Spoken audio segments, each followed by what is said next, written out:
რუსთავში რუსთაველის ქუჩის რეაბილიტაციის მესამე ეტაპი მიმდინარეობს. ქალაქის ერთ-ერთ ყველაზე ძველ ქუჩაზე არსებული საცხოვრებელი კორპუსების რესტავრაცია ავთენტური იერსახის შენარჩუნებით ხორციელდება.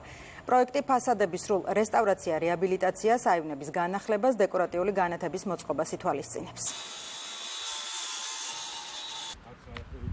იმყოფებით რუსთაველის ქუჩაზე, სადაც რამდენიმე კორპუსის გამაგრება მიმდინარეობს და შემდეგ მოპირკეთდება უკვე და შეინარჩუნებს ავთენტურ სახეს, რაც ძველ რუსთავს ახასიათებს.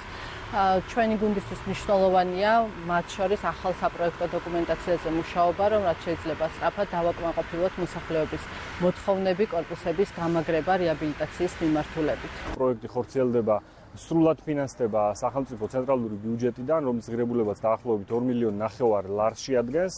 ისევე როგორც ცენტრალური ხელისუფლებისათვის, ასევე ადგილობრივი თვითმმართველობისათვის განსაკუთრებით მნიშვნელოვანი არის ჩვენი თანამოქალაქეების უსაფრთხო გარემოში ცხოვრება და ასევე ის, რომ თავდაპირველ ავთენტურ მდგომარეობას დაუბრუნდეს რეაბილიტაციის შემდეგ.